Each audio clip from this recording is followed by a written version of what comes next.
Hey guys, welcome back to my kitchen table.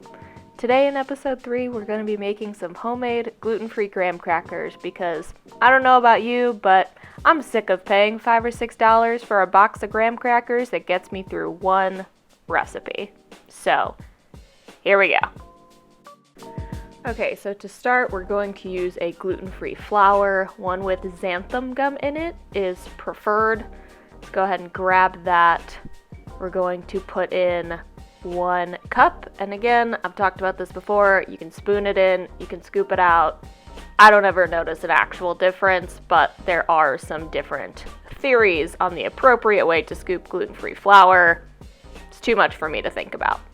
Next, we are going to get some light brown sugar and use 1/4 cup packed.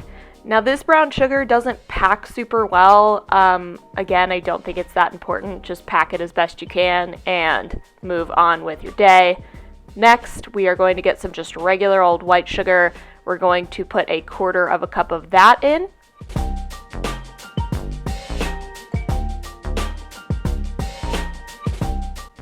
Then we are going to get some cinnamon with our camera that decided to not autofocus.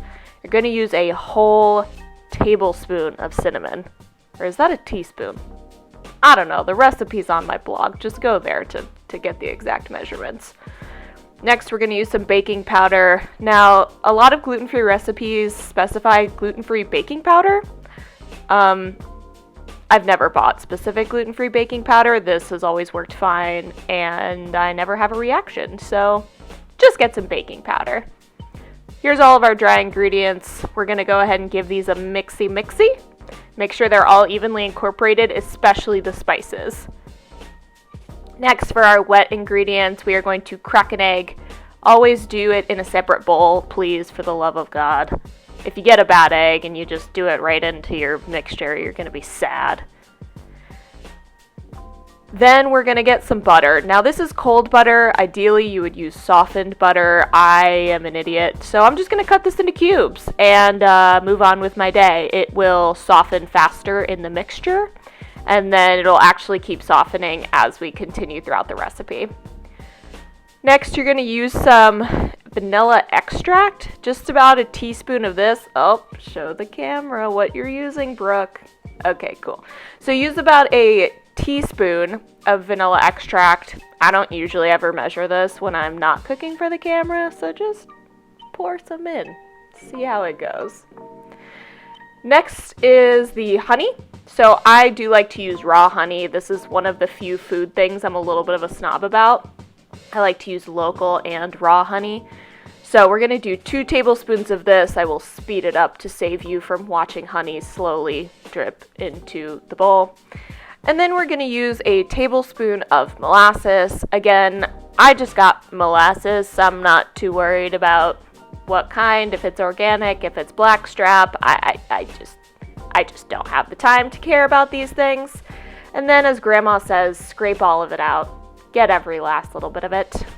Last wet ingredient is going to be 3 tablespoons of either regular or some dairy alternative milk. This is almond milk.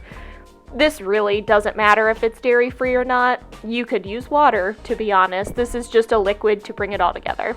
So now when it's a little crumbly like this and your hands aren't going to get all wet, I just get in there with my hands, especially because we used butter that was a little bit cold. You really need the warmth of your hands to melt it. And now we're going to knead it. This looks very dry, and you're going to be really tempted to add some liquid, but just don't do it.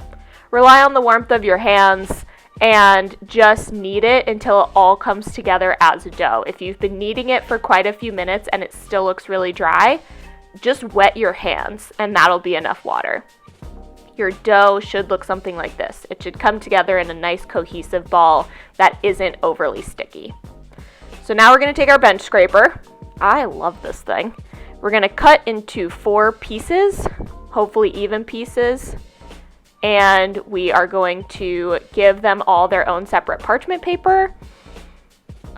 Isn't that amazing? I love the look of dough first thing in the morning. So each piece of dough is going to get its own separate piece of parchment paper, and now we're going to roll this out. So I do like having something I can lift off the counter like a cutting board and then rotate it. So I'm not actually disturbing the dough, because gluten-free dough can be a little bit testy. So we're going to make sure we've got plenty of flour. As we know, gluten-free dough can be very sticky. Plop that guy on there. I just go ahead and press it down with my hand a little bit, and then you want to roll this out to where it's really thin. So you're looking for about 1/8 of an inch here. If you have one of those rolling pins with the guards that kind of like assist you in getting it that thin, that's ideal, because even, I didn't get it perfect. So what we're going to do now that we have it thin is we're going to take a pizza cutter and we're just going to trim up the sides. So if anything came out over the parchment paper, you just want to trim that off. If you were making something like graham crackers for s'mores, go ahead and trim it to a square. But what we're going to do is super lightly, don't go all the way through, you're going to score your dough so that it breaks up into little graham cracker squares. But this is very light. Do not do this too hard. You can also do this with a knife. Then you're going to take a fork and you're going to just poke a bunch of holes within the dough. This helps the steam to escape so that you actually end up with a cracker and you don't end up with something that has air bubbles in it. And this is what it should look like. It's kind of starting to look like a graham cracker, isn't it? Isn't it? All right, so you're just gonna roll the rest of these. I will spare you my voice for these few moments.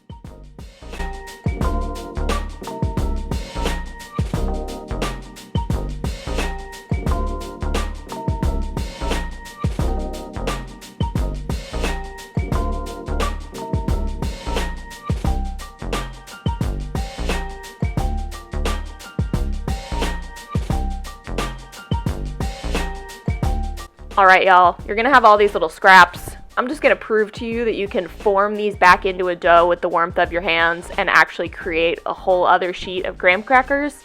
I'm not gonna do that because I'm tired. But here's the proof. Here's the evidence you need. So we're gonna take these graham cracker sheets, put them on separate cookie sheets, and cook them at 350 for 15 minutes. You'll know when they're done, because they'll look like this. They'll look like a whole ass graham cracker. Very exciting. So you can see these do break up into little squares along your score lines sometimes. For these, I'm actually using these as a graham cracker crust for another recipe, so I'm not too worried about these being perfect squares.